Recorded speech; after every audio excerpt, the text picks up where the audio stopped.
Maseret Zvachim, traité Zvachim, Daf Lamed Aleph, feuille numéro 31. Nous sommes à la troisième ligne. Itmar, il y a un enseignement qui dit Chatizait Rotzizmano, Chatizait Rotzimkomo, ve Chatizait Rotzizmano. Si, lorsqu'il a fait le sacrificiel, il a émis les intentions suivantes. Manger la moitié du volume d'une olive en dehors du temps imparti, la moitié du volume d'une olive en dehors de l'endroit imparti, et la moitié du volume d'une olive en dehors du temps imparti.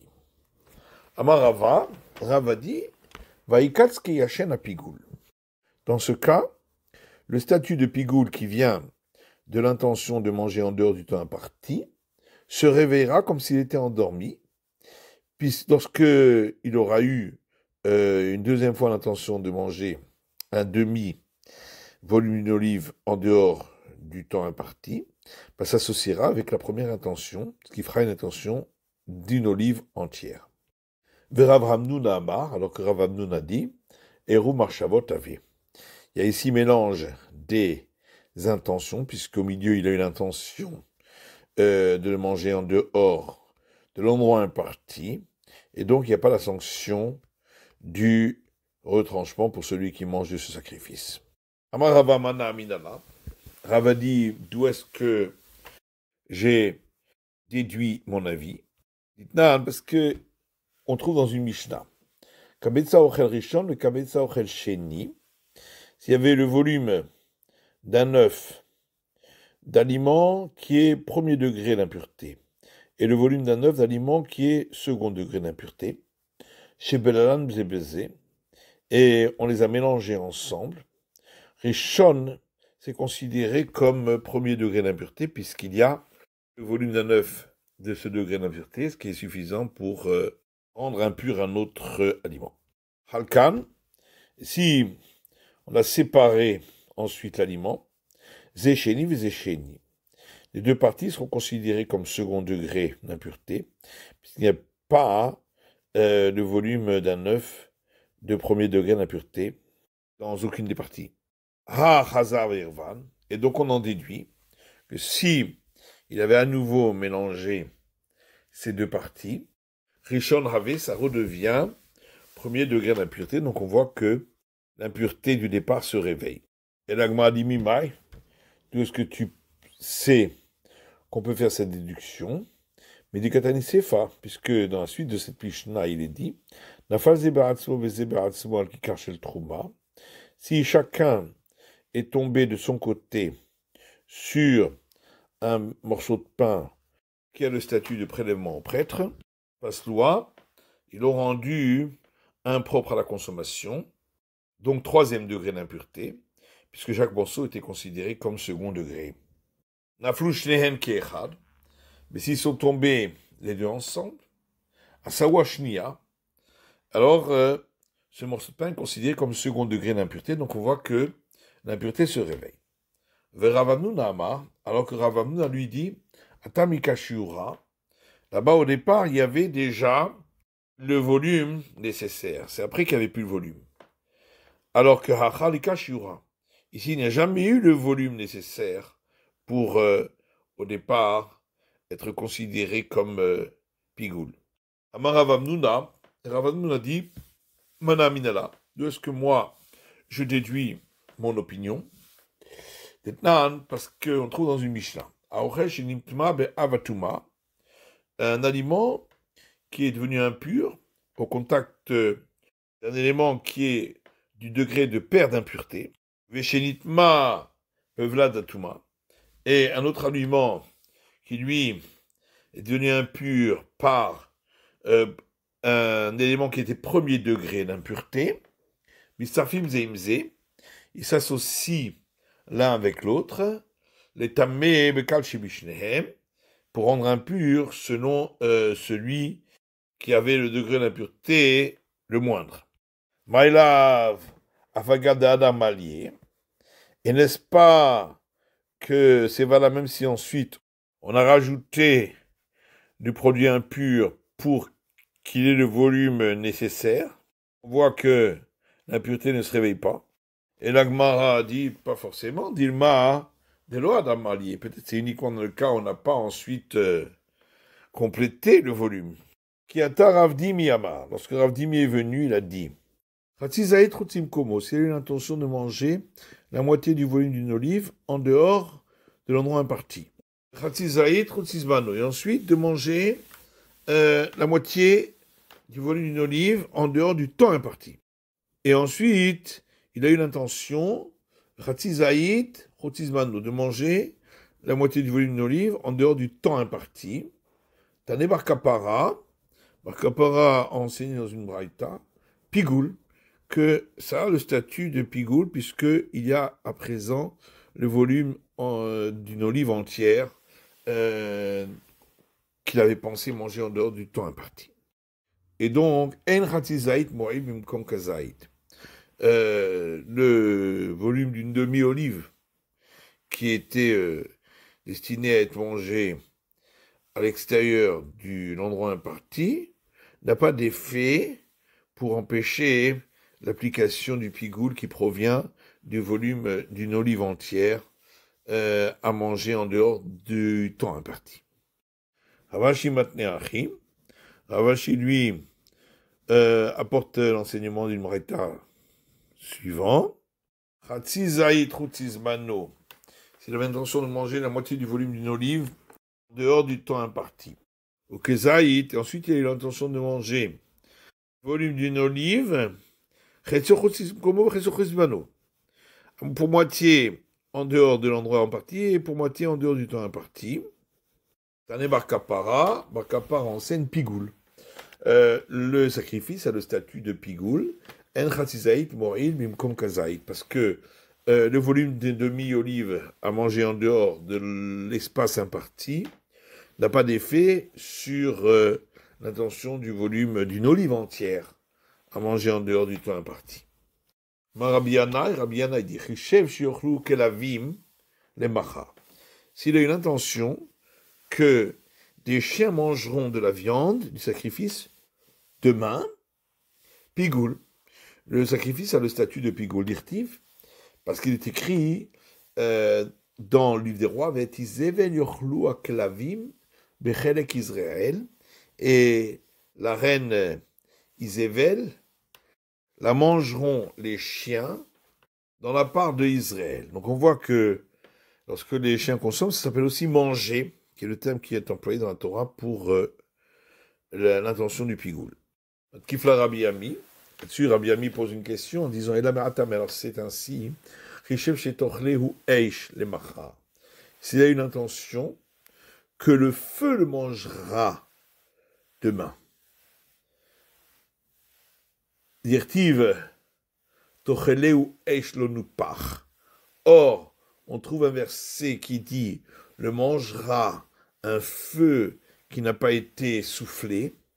Chinami de pigoul. Alors on va dire là aussi que c'est considéré comme du statut de pigoul. Ritema chinami. Et si tu vas répondre à oui, effectivement.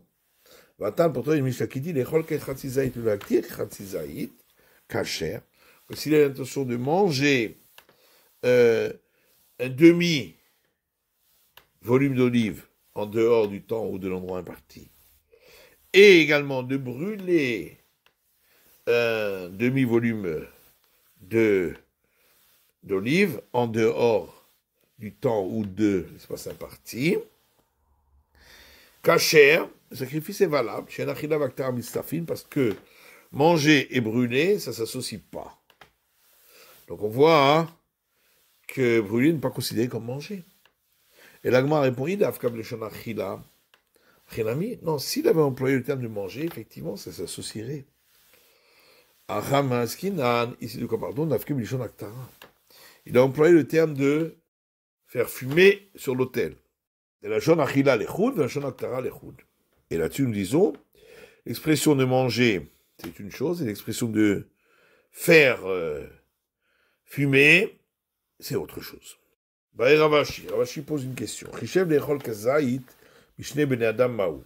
C'est une intention que le volume d'une olive serait mangé à l'extérieur du temps imparti ou de l'espace imparti par deux personnes. Qu'est-ce qu'il en est? Est-ce qu'on va d'après l'intention des kashiura, sur l'intention, il y avait effectivement le volume d'une olive, donc c'est le volume minimal nécessaire pour qu'il y ait le statut de pigoul. Au betar ochlin azina, nous peut-être on va d'après ceux dont il avait l'intention qu'il mangerait, les kashiura. Et alors par rapport à chacun de eux, il n'y a pas le volume nécessaire pour être pigoul. Amarabaye Tashma, Abaye dit là-dessus, viens écoute notre Mishnah, qui dit l'echol kachatzizaït ou l'actir kachatzizaït, s'il a eu l'intention de manger en dehors du temps imparti ou de l'espace imparti, la moitié du volume d'une olive, et de brûler la moitié du volume d'une olive en dehors du temps ou de l'espace imparti, Kacher, le sacrifice est valable. Chez Nachila Vaktara Mitzarfin, parce que manger et faire fumer sur l'autel, ça ne s'associe pas. Ha lehechol velehechol dumia de lehechol ou l'actir. Donc on en déduit que s'il a eu l'intention de manger en dehors de l'espace et du temps imparti, et aussi de manger en dehors de l'espace et du temps imparti, dans un cas où ça ressemble à manger et faire brûler sur l'autel, Vechidami Mishne Bene Adam, c'est quoi le cas? C'est lorsqu'il s'agit d'être mangé par deux personnes différentes. Mitztaref, ça s'associe. Shmarmina, donc on a bien une preuve d'ici. Rava pose une question. Rishev lechol kezait beyeter mirde achilat pras maou. Si il a eu l'intention de manger le volume d'une olive en dehors de l'espace ou du temps imparti, durant un intervalle plus long que celui nécessaire pour manger le volume d'un pras, qui est l'intervalle maximal en général pour associer les différents actes de manger ensemble pour arriver au volume nécessaire. Qu'est-ce qu'il en est? La chilat gavoa medaminanle. Est-ce que on compare notre cas à celui de la consommation en étant brûlée sur l'autel, qui prend beaucoup plus que ce temps-là, et donc ça pourra s'associer même sur un temps plus long? Ou la chilat idiot medaminanle. Ou bien on le compare à la consommation par un profane, où là, c'est uniquement lorsque c'est dans cet espace de temps-là que on peut associer pour arriver au volume requis. Amarabaye Tashma. Abaye dit, viens écoute, l'enseignement de notre Mishnah, où il est dit, l'echol kechatzizaït ou l'actir kechatzizaït. S'il a eu l'intention de consommer la moitié du volume d'une olive et de brûler sur l'autel la moitié du volume d'une olive, le tout en dehors du temps imparti ou de l'espace imparti, Kacher, le sacrifice est valable chez Enachila Vaktara Mistarfin parce que on n'associe pas manger et faire brûler sur l'autel. Tamadelecho l'actir. Toute la raison, c'est parce que il s'agit de manger et de faire brûler. Alechol velechol, s'il s'agissait uniquement de différents actes de manger, mitzaref, ça s'associe. Veha, et pourtant, haktara biothermique de achilat prasou. Quand on brûle sur l'autel, il faut beaucoup plus que le temps nécessaire pour manger un pras, pour brûler le volume d'une olive. Et donc, on voit bien qu'on ne tient pas compte de ce laps de temps-là. La Gemara dit non, Dilma BSC Gadol, peut-être on parle là-bas qu'il y avait un très grand feu. Dans ce cas-là, hein, ça ne prend pas plus que ce temps-là pour être brûlé. Et donc, il n'y a pas de preuve. Les rôles kratizaït ou anti-kratizaït kacher. Donc, on a vu dans notre Mishnah que s'il a une intention de manger la moitié du volume d'une olive et de brûler la moitié du volume d'une olive en dehors du temps ou de l'espace imparti, le sacrifice est valable. La Gemara dit Tama de l'echol l'actir. Toute la raison, c'est parce qu'il a une intention de manger et de faire brûler. Donc on en déduit que s'il avait eu l'intention de manger la moitié du volume d'une olive, et de manger également la moitié du volume d'une olive d'avoir chez Endarkoléchol, de quelque chose qui n'est pas l'habitude de manger, Mistarev se serait associé. Hakatani Recha, pourtant au début de la Mishnah on a vu, l'échol et Endarkoléchol, que c'est seulement s'il a l'intention de manger quelque chose qui est habituellement mangé. Chez Endarkoléchol in, chez Endarkoléchol. Donc on en déduit seulement si on a l'habitude de le manger, pas si on n'a pas l'habitude de le manger. comme les choses qui sont brûlées sur l'autel. Amar Rabbi Nechemia, Hamani Rabbi Eliezer. Rabbi Nechemia répond que l'auteur ici, c'est Rabbi Eliezer, Dama Mechashim, Lachilat Adam, Lachilat Mizbeach, ou Lachilat Mizbeach, Lachilat Adam. C'est Rabbi Eliezer qui pense que on peut avoir une intention sur quelque chose qui est consommé par l'homme pour le consommer par l'autel, ou quelque chose qui est consommé par l'autel pour le consommer par l'homme. Titan, comme on nous a vu dans le Mishnah, celui qui fait l'abattage rituel d'un sacrifice avec l'intention de manger quelque chose qu'on n'a pas l'habitude de manger, ou l'actir d'avoir chez Endarko l'actir, ou de faire brûler quelque chose qu'on n'a pas l'habitude de faire brûler sur l'autel, et tout cela en dehors du temps ou de l'espace imparti, kacher, le sacrifice est valable, mais Rabbi Eliezer possède, et Rabbi Eliezer dit que le sacrifice n'est pas valable. Abaye lui dit, on peut même dire que l'auteur de notre Mishnah, c'est les sages qui ne sont pas d'accord avec Rabbi Eliezer. Il ne faut pas faire la déduction dans ce sens-là, de dire, donc, s'il s'agissait de manger, et également de manger quelque chose qui n'est pas l'habitude d'être mangé, ça s'associe. Non, il faut en déduire, s'il a eu l'intention de manger le volume d'une demi-olive, et de manger encore quelque chose qu'on a l'habitude, de manger, que ça s'associe, même si il y a eu deux intentions différentes. Et la Gemara demande, mais alors, Maï Kamashpalan, qu'est-ce qu'on vient nous apprendre? C'est évident que dans ce cas-là, le sacrifice n'est pas valable. Il a marché d'Arkolé, Chol Kamashpalan, mais Rechash Marmina. Si c'est pour nous dire qu'on associe ces deux intentions-là, qui étaient sur quelque chose qui était l'habitude d'être mangé, et ça on le sait déjà du début de la Mishnah, puisque le début de la Mishnah dit que s'il a eu l'intention de manger la moitié du volume d'une olive à l'extérieur du temps imparti et la moitié du volume d'une olive après le temps imparti, donc le lendemain, le sacrifice n'est pas valable. Donc on voit que ça s'associe.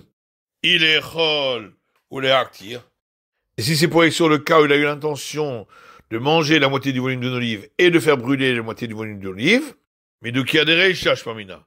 Ça, on le sait déjà de la déduction du début de la Mishnah, où il est dit les chol d'avoir chez Darko les chol, s'il a l'intention de manger quelque chose qui est habituellement mangé.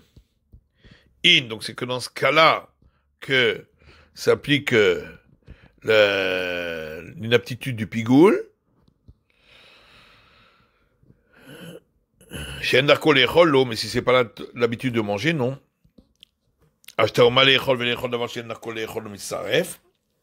Donc si déjà, quand il s'agissait de deux intentions de manger, mais dans l'une c'était quelque chose qui n'était pas l'habitude de manger, on dit que ça ne s'associe pas, les chol l'actir mubaé. S'il s'agit d'intention de manger et d'intention de faire brûler, à plus forte raison. Et l'Agmar dit les chol l'actir tzarich. Non, on a besoin de nous enseigner le cas où il a eu l'intention de manger la moitié du volume d'olive et de faire brûler la moitié du volume d'une olive. Parce qu'on aurait dit seulement dans le cas où il a eu l'intention de consommer de manière inhabituelle. C'est là que ça ne s'associe pas.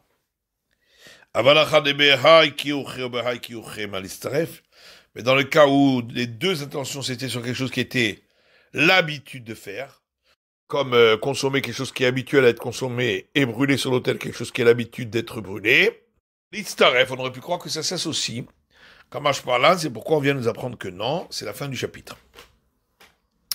Kolapsoulin, Sheshachatu, tous ceux qui sont inaptes pour le service du temple, qui ont fait l'abattage rituel des sacrifices, Shritatan Keshera, l'abattage rituel est valable pour le sacrifice, Shrita Keshera Bezarim, car l'abattage rituel peut être fait par des gens qui ne sont pas des prêtres, ou benachim, ou des femmes, ou be'avadim, ou des esclaves cananéens, ou bitmeim, ou des gens impurs, et même lorsqu'il s'agit de sacrifices sanctifiés du sanctifié.